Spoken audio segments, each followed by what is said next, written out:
No ar, o EcoCast, o seu podcast semanal.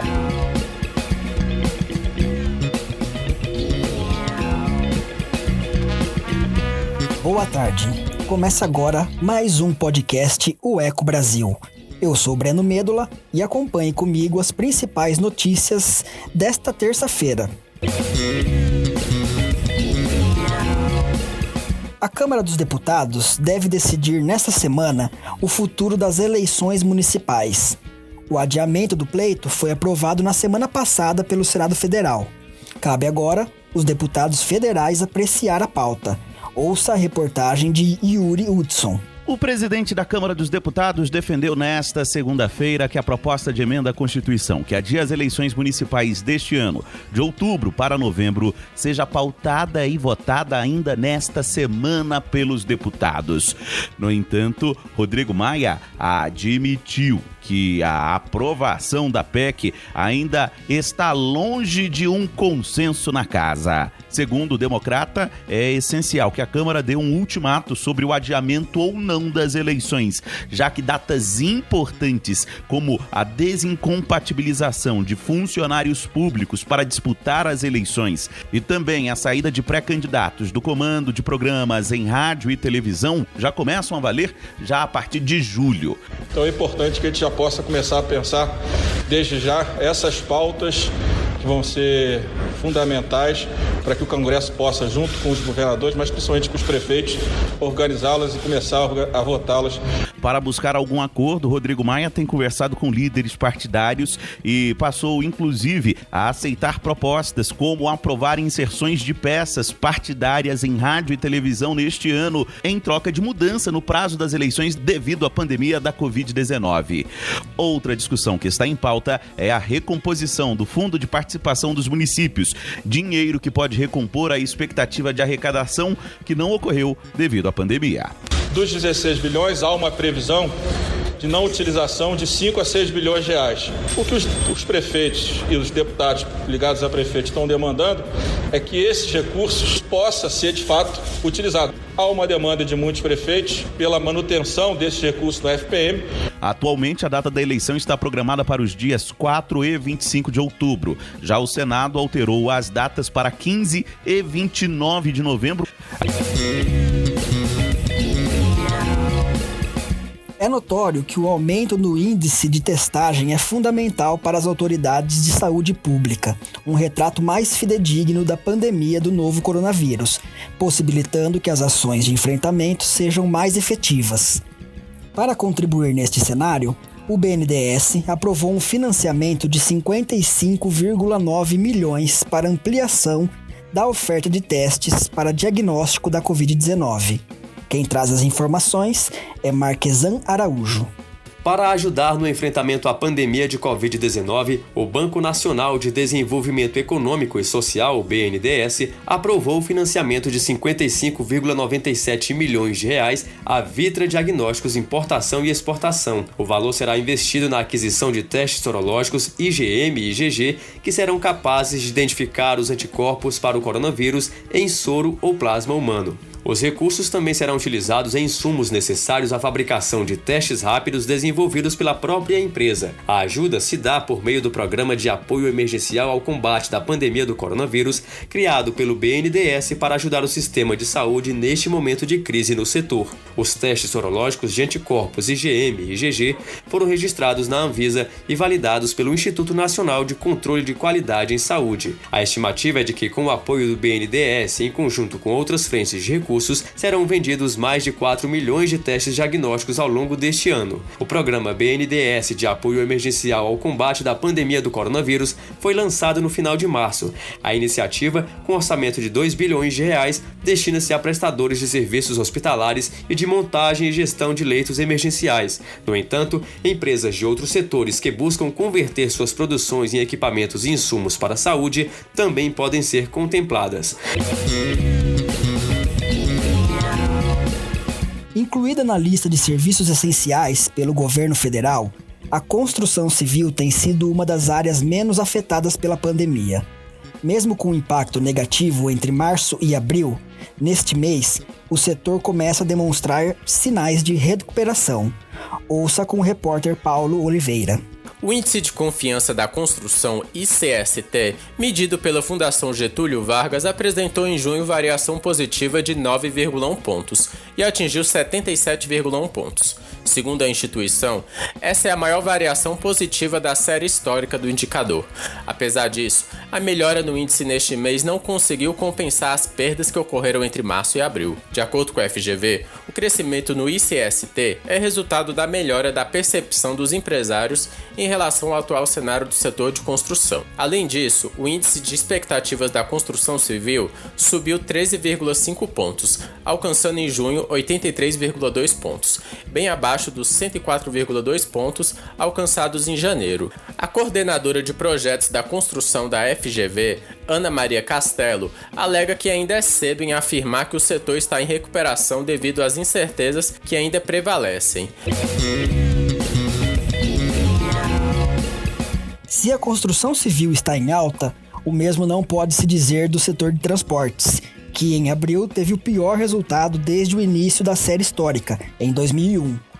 Jalila Árabe traz mais informações. Dados da Confederação Nacional do Transporte mostram que o setor registrou retração de 21,2% em abril deste ano, se comparado ao mesmo período do ano passado. Em relação a março, também houve queda de 17,8%. Esse é considerado o pior desempenho no volume de serviço prestado pelo setor de transporte, armazenagem e correio na série histórica, iniciada em fevereiro de 2011. A pesquisa, que usou dados do IBGE, mostra também que o segmento mais atingido foi o aéreo, com queda superior a 77% na comparação com abril de 2019. O transporte terrestre também registrou pior desempenho e teve queda de 28,5% em relação a abril de 2019 e de 20,6% na comparação com março deste ano. De acordo com a análise da CNT, os dados da pesquisa de abril mostram uma realidade que já havia sido alertada nas 3 rodadas da pesquisa de impacto no transporte da Covid-19, realizadas pela Confederação desde o início da pandemia do novo coronavírus. Vamos ouvir agora o Minuto Saúde. Minuto da Saúde. O coronavírus é uma doença causada por um vírus que ataca o sistema respiratório das pessoas. De acordo com as informações do Ministério da Saúde, o período de incubação é o tempo que leva para os primeiros sintomas aparecerem desde a infecção por coronavírus, que pode ser de 2 a 14 dias. Então, é preciso ficar atento porque uma pessoa doente normalmente não apresenta os sintomas antes desse período. É isso o que nos explica a médica pneumologista da Escola Nacional de Saúde Pública, Patrícia Canto Ribeiro. A gente calcula em 14 dias o que a gente chama desse período de incubação do vírus. Então, se uma pessoa entrar em contato com o vírus, hoje, por exemplo, até daqui a 14 dias, ela pode ou desenvolver a doença ou mesmo desenvolver anticorpos, porque a gente sabe hoje em dia que nem todos que têm o contato vão adoecer de forma grave. Às vezes a pessoa tem doença leve ou mesmo nenhuma doença. Segundo o Ministério da Saúde, a transmissão acontece de uma pessoa doente para outra ou por contato por meio de toque, do aperto de mão, gotículas de saliva, espirro, tosse, catarro e objetos ou superfícies contaminadas, como celulares, mesas, maçanetas, brinquedos, teclados de computador, entre outros. Por isso, não abra mão da distância mínima de 2 metros entre você e as outras pessoas nos estabelecimentos comerciais, além do uso de máscara. Lave bem as mãos e faça uso do álcool em gel depois de manusear objetos e equipamentos. A melhor forma de evitar o coronavírus é se protegendo. Se você tem dúvida se está com coronavírus, basta ligar para 136 ou acessar no chat pelo site saude.gov.br/coronavírus.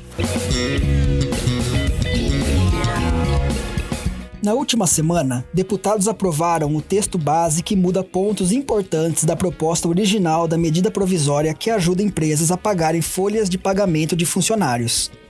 O relator do projeto, o deputado Zé Vitor, justificou as mudanças em entrevista ao Brasil 61. Confira.